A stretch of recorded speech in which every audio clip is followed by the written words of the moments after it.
This is I think it's our fourth webinar series for we're all in this together, and we're so thrilled to have you here, Mary. You've been a huge supporter of the Speaker Exchange for many, many years and a great partner. And we're really excited to hear what you have to say about pivoting right now and what we can all be doing to be better leaders in this crisis. So I'm going to hand it over to you, and thank you so much again. You're so awesome, and thank you so much for letting me do this. This is Pivot, how we can move from this place that we're in right now to a place of a global perspective that includes how we change our business quickly, how we adapt fast, and what it is we need to do to move forward. So we are going to go through this. This is a very short, very quick teaser on some of the other things that we're doing right now. So I know several of you, and I've been on the call with you, but this was me. I've landed on an aircraft carrier. No, I wasn't the pilot. I was the person in the back flying on and off the carrier to do the work that I do. I was in the 8th class of women to graduate from the Naval Academy. I was very fortunate to be able to attend the Naval Academy. I'm listed as the 56th most influential economist in the world. And the reason I have to mention that to you is because I'm going to give you some reasons on why this time it is different, why many people are thinking that we're going to go back to normal. We're never going to go back to normal. And so for some people, that is quite sad. I did teach at both the Naval Academy and the Air Force Academy. I have been able to also teach at some civilian organizations, CSU, Hawaii Pacific University. My husband and I met when we were hunting the same terrorists. Aw, so sweet. And then I do have a couple books out right now. The latest one is called Who Comes Next? And that is a co-authorship collaborationship with Meredith Elliott Powell, and she's amazing and smart. So this is the program called Pivot. And right now we know that leaders need to do 6 things, well, really 7 things very, very well that allows them to help their teams move through change, crisis, transitions. And this happens on a day-to-day basis anyway. This whole virus crisis is what I'm calling it, has just taken a big old spotlight and pointed it at our businesses and our lives to determine what's really important and what's going on. So right now we know we as leaders, number one, have to be very calm, and we have to reassure other people so that they can stay calm. We know that we have to lead through the volatility, and the volatility aspect of the pivot is assessing how your people are doing and what that looks like. We know we have to adapt quickly to changes and challenges, and the businesses that thrive at the other end of this are going to be those who are able to adapt quickly. And this is where small businesses, and even though our small businesses right now are taking hits, and by small businesses, I'm talking about less than 100 million, but remember, our small businesses, I warned you about the econ piece, our small businesses represent 47.5% of all of the employees in the United States. And that represents almost 59 million employees, working people. And the small businesses are being hit by this. But here's where the advantage is for small business owners. They're able to adapt faster than larger bureaucratic organizations can. Now, we know we also have to manage the uncertainty. This kind of falls into the same category as, I don't know how you grew up, but this was the just wait till your father gets home sort of thing, that uncertainty, oh no. And I've mentioned in some of the other programs that in my role as a chief of police, the best tool I had when I was talking to suspects was silence. I would walk in and sit down next to them, never across the table, and just ask them how things were going. And they would tell me all kinds of things. And the reason for that is our brains do not like uncertainty. We do not like change. We go against that. So anytime we can fix the uncertainty, and for many people that means talking, even if it means telling me things that their lawyer would say they should not tell me, they would talk it out because they don't like the uncertainty. What we imagine in our brain is oftentimes far worse. And we promote collaborationship. And I've been told that's not a real word, but I like the word. Collaborationship means that we are finding new ways to collaborate with each other, promote each other, and help each other. We have to also encourage resiliency, and that's the bounce factor.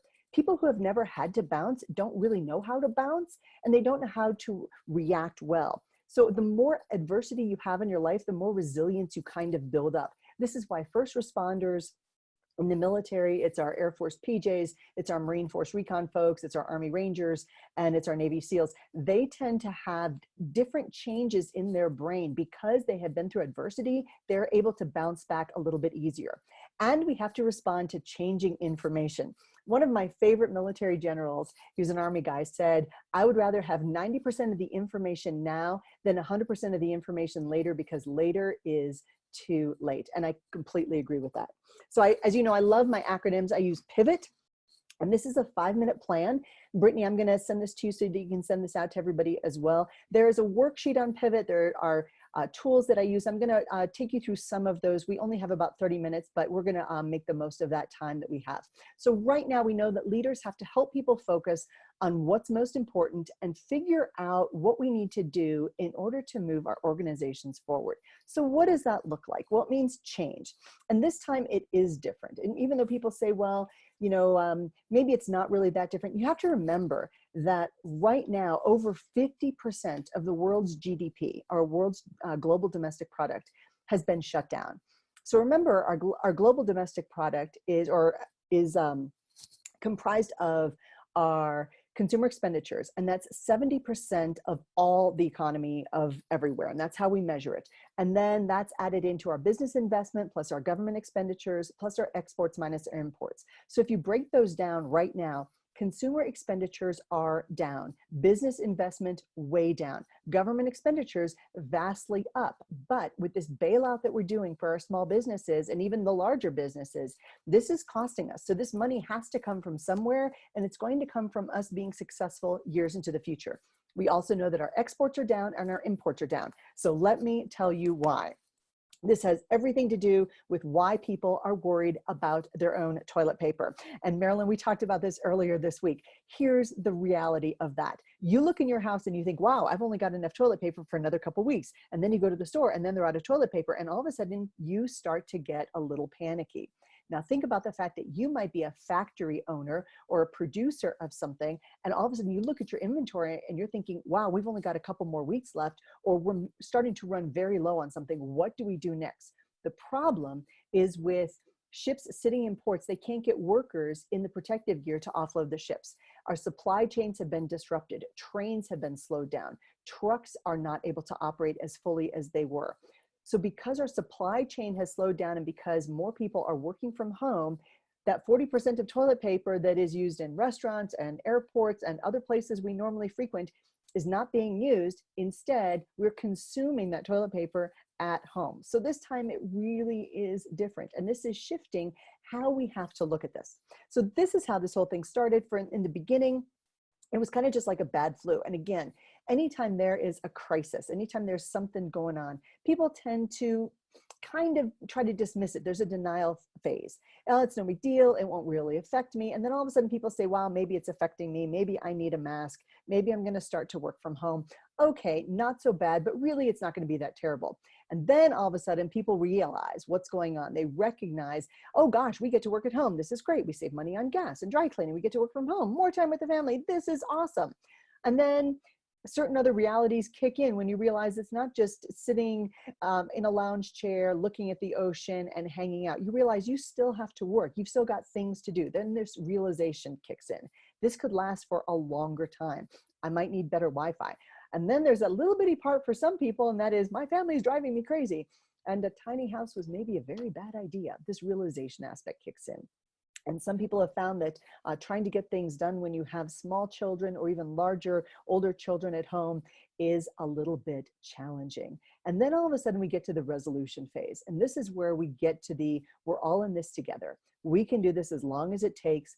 We've got this. Now, here's what's interesting is you might repeat those earlier phases. Okay, this has to be over sometime soon. Maybe I'm just not liking this. And then the realization and the resolution phase repeat over and over again, depending upon the day, depending upon the people around you, and depending on the encouragement. So this is what this looks like.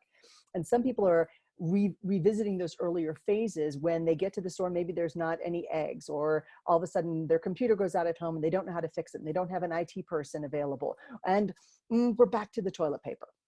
So because of that, we as leaders have to look at how we can best lead through this. And what that looks like is the reality. First, we are never going to go back to what we call the normal situation. There is a new normal. Certain things are going to change forever. We are going to see more people going home and staying home, more people working from home. We are going to see fewer office buildings being filled. We are going to see more people deciding to homeschool their children forever because they're not going to want to send their kids back to school. There are going to be shifts. And we as leaders have a choice. We can either swim with the tide, we can swim against the tide, or we can float with the tide. And great leaders swim with the tide and they get out ahead of that. And that's what leadership is. So right now, we know that leaders today have to know more, we have to plan more, we have to be comfortable with chaos and change, even though we know that change is very, very difficult for our people. Remember, the habenula of our brain, that aspect of our brain, rebels against change. It doesn't like it. But the great thing about our habenula is once we accept the change, we do adapt really quickly as humans. And this is what has kept us alive.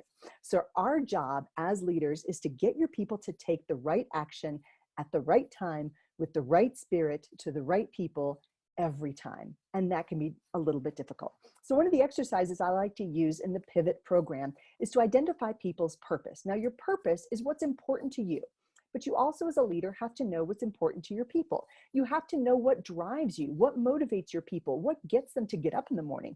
If you ask people, hey, why'd you get up in the morning? Depending upon who they are, they may take you very literally. I've asked this question to a group of engineers and they said, well, I was finished sleeping. The alarm clock went off. And maybe if I was talking to Brittany, she would say, because I love working with my clients and today's a really exciting day. We have to know what drives our people and what motivates them, and then what gives our life meaning. And this is that purpose. So one of the exercises you can do is you can look at these P words, and it just turned out that P words worked really well in this exercise. What describe your purpose? Do you want to produce things? Do you want to publish something? Do you want to do more presentations? Marilyn, that might be you. Do you want to praise more people? Do you want to provide more services? What do you want to promote? Or how do you want to prosper? What do you want to do? And I ask people to circle 3 words that might describe your purpose. So if you can just grab 3 words from this list and just jot them down, then that makes the next part of the exercise really fun, because this helps you identify what you really want to be doing. And many people are motivated by some other P words like power and prestige. Other people are not motivated by that at all. It all depends on what it is we are motivated by. And this is the handout that Brittany is going to be sending you so that you can use this with your team or take a look at this. And then as we move through this and we figure out our purpose, then we can use the I in Pivot. So I like to use inspire. What do we want to inspire other people to do? Whether we are leading teams, big teams, small teams, what it is we're doing. So then we look at I words that describe you when you think about your life's work. Are you trying to ignite other people? Are you trying to impart knowledge? Are you trying to improve a process? Are you trying to innovate something? What is it you're trying to do? So then again, choose 3 words that might describe you when you think about your life's work. And sometimes people say, well, I'm kind of stuck in a job that I'm not so excited about. Well, then where would you like to be? What would you like to do next? Because part of this exercise is thinking about the opportunities that happen when we pivot, when we change. So you've got your 3 words, your I words there, and then we fill in the blanks using the I words, figuring out what it is we want to do. So if you pick 3 different I words, you might say, this is a great time for me to improve my business practice by doing more marketing. Or this might be a great time for me to inspire my clients to follow through on this one project through better outreach. Either way, whatever sentence you want to use, whatever adjectives you want to use, whatever words work for you, this is a great exercise to do to figure out how you want to use time to improve your life to move forward. Now, we all know this is a time of high volatility, and the volatility piece has to be acknowledged. As a leader, we have to acknowledge the situation so that we can help people move forward, and we have to see it through their perspective. Now, as many of you know, I was in the military for over 25 years, and volatility happens every single day in the military. And I don't know if you've been keeping up with the news, but there's been some threats very recently to some of our Navy planes and our Navy ships. So volatility is always something that we pay attention to. And we know that everybody has to show up and give it 100%, but we also have to acknowledge everybody else around us. We work as a team, or planes don't fly off carriers. We work as a team, or ships don't float in oceans for months and months at a time. And the work we do is oftentimes very dangerous. We get up close and personal with jet engines. And you have to remember, folks, that in our leadership model, The average person on a Navy aircraft carrier is less than 20 years old, usually about 19 and a half years old. So we've got to see what's going on in their head, acknowledge the situation from their perspective, and then assess the volatility so that we can get over that part and move them forward into a better place. Now, we know that every major shift comes with this degree of uncertainty. So where we are now is important to gauge how we move forward in the spectrum. And so one of the other exercises I use is, where do you feel you are on this spectrum? Do you still feel as though you're in that vague place, you're not sure where to move forward? Do you feel vexed, frustrated, not sure what is happening? Do you feel as though every single situation you're working with is volatile or constantly changing? Are you starting to feel as though you're providing value? And then how do you emerge victorious? And just finding out where people are on the volatility spectrum can be very, very helpful when you're looking for those opportunities. Now, many people are saying, how in the world can you look for opportunities in the middle of a global pandemic? And I'm not saying we should capitalize on anyone else's misery or unhappiness or, goodness knows, death. That is not what I'm saying. However, this pandemic has changed how we look at certain things. So we as leaders have to be very careful about how we move forward and make sure that we are responding in the right way. And there are 5 areas where I think there's always some kind of opportunity if we choose to take advantage of that opportunity. And what that might look like is technology. What are we going to simplify, adapt, automate, innovate, or create? If we're in the technology space, what can we do?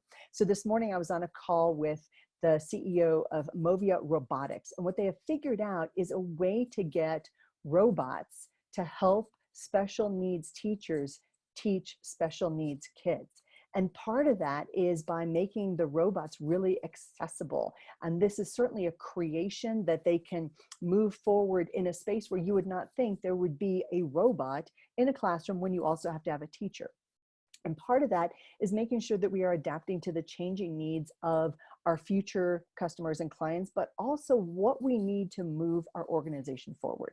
And part of that are taking a look at our processes, taking a very hard look at what's happening. So what do we need to stop doing? What can we simplify? What can be streamlined? Because right now, this big spotlight's on us.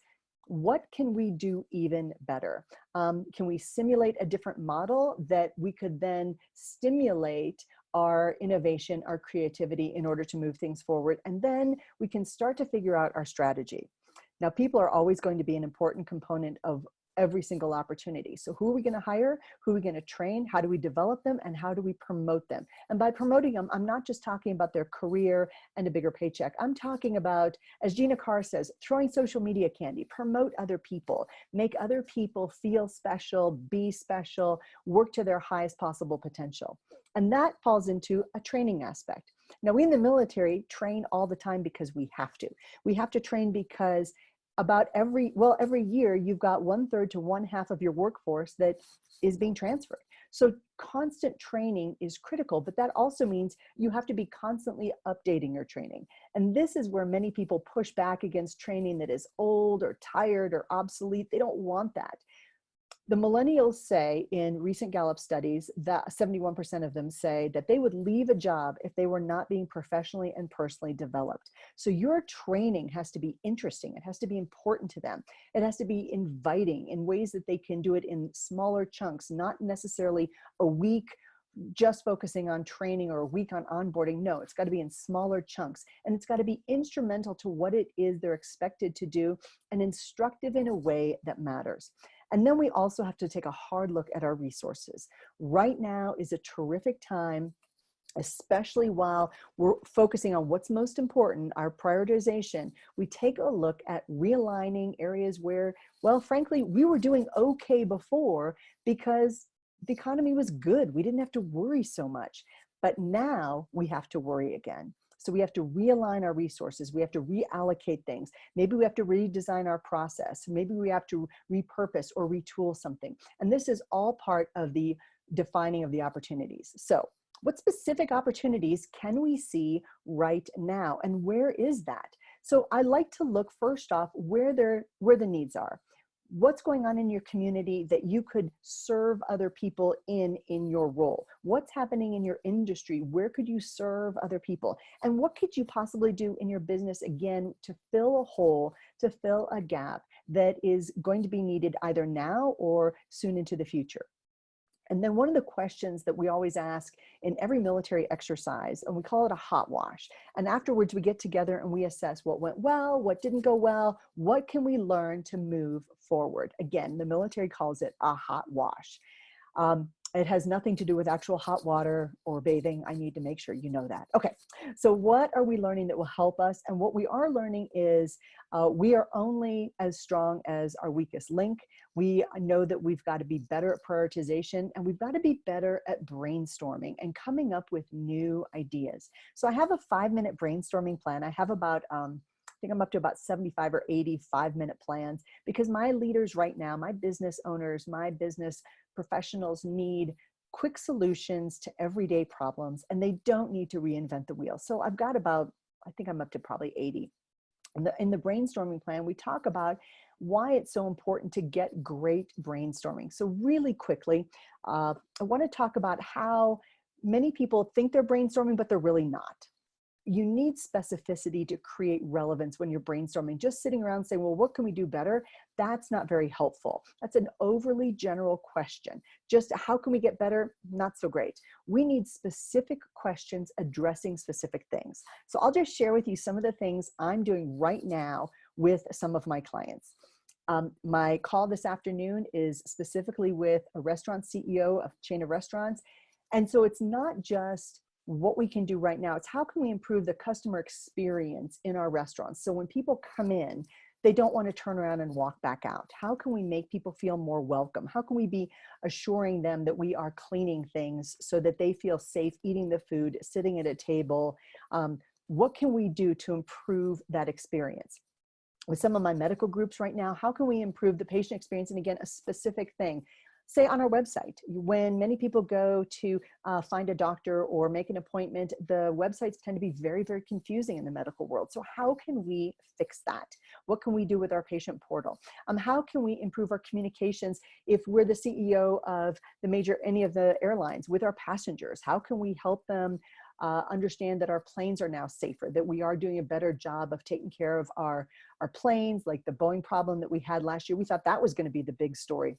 Turns out pandemic trumps that. How are we improving our communications? And if you're like me, you've been getting good communication from the CEOs of the airlines you fly on all the time, trying to let people know, hey, we understand what's going on. This is how we're helping you. And these are the proactive steps we're taking in order to get better. Some of the other questions I'm asking are, who are we going to serve in the future? What's going to happen years into the future? And what will our future customers and clients need? And what do they need to be different in the future? And how is that going to be different than what they're getting today? For example, right before this call, my mom called because she was so excited because the groceries arrived. Now, right now, many of us know grocery delivery service has been delayed. So now it's like Christmas every single time groceries arrive. And she said, well, this was missing and that was missing, but she's buying things now that hadn't even been invented 5 and 10 years ago. So what is impossible right now that could be possible in the future? And these are the kinds of brainstorming activities we need to think about. So who survives and thrives moving into the future? Well, we know that people who survive and thrive are those industries that are solid. Now remember, only about 25% of businesses right now have more cash on hand than debt. And this is why the surprise of this pandemic and the spread of this caused so many businesses to struggle so quickly. The average American does not have $400 in an emergency fund to get them through emergencies. So a loss of a paycheck is problematic. Right now, the average American, well, 59% of them live paycheck to paycheck. This is down from 2016 when it was 78%. But now all of a sudden, that 59% is going to shoot up because some people miss paychecks and now they're really looking for that next paycheck. So people who are going to move through this are strong businesses with good fiscal foundations. They've got good systems. One of my CEOs yesterday of a landscaping company is a numbers guy. And I said, what advice would you give businesses that are kind of struggling through this? And he said, you have to know your numbers. You can't guess at the numbers. And I think he's right. Also, my organizations that are agile and who can respond quickly to changes are going to be able to adapt. Think about all of the organizations that are suddenly making masks and ventilators because there's a brand new need in the market, and they are able to respond. Like I said, in the military, we say we're only as strong as our weakest link, and that's meant to define the links of the chain that hold the anchor. Remember, it's not the anchor that actually holds a boat in place. It's all of the chain, the weight of the chain. And lots of businesses were doing okay before, but now all of a sudden they realized there were some chinks in the armor, there are some weaknesses. And now if we choose, this is a terrific time to take advantage of looking at where we can get even better. And the same thing with our leadership. Lots of leaders were doing, well, okay, but could they do better? We think the answer, of course, is yes. We know, folks, that great leaders step up to control other people's reactions. We work very hard to take that uncertainty and provide more information so that people are not feeling scared and hopeless and helpless. And great leaders address problems. And I want to share with you that I saw this during 9/11. I was in charge of people during 9/11, and my civilian friends were home, glued to the television, feeling hopeless and helpless, and they didn't know what to do. They had no action to take. All my military friends, everybody was working 24 hours a day. We were living at work. We had a war room set up. My admiral had meetings at 7 in the morning, at 7 at night for all of his commands. We all showed up, and he let us know at every single meeting what he knew. Everybody around the table shared what they knew, and everybody walked out of there with information they could provide back to their teams, as well as action steps. And this is where many times great leaders, they're hesitant to provide information if they don't necessarily have all the right answers, or they feel they don't have all the right answers, but they don't communicate as much as they should in the middle of a crisis. And this is what we need.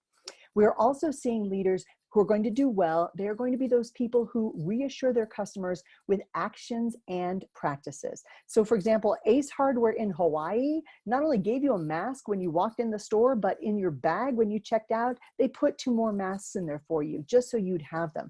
I thought that was amazing. We know that there's going to be more restaurants who are going to open up their kitchens so that you can see their clean practices, that they're proud of their kitchen practices. So you're going to see more of that moving into the future. And of course, we're going to clean everything, not just surfaces, not just doorknobs, not just TV remotes in hotels, but casinos are going to be spraying down machines. And we're all going to be very proud of our hygiene moving into the future. I think there's going to be bumper stickers.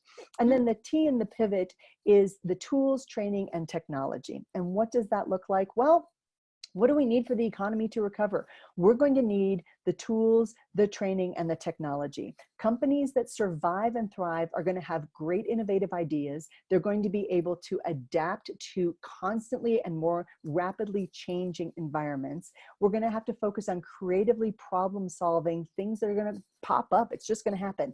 And great leaders are going to have to make decisions and take decisive action quickly.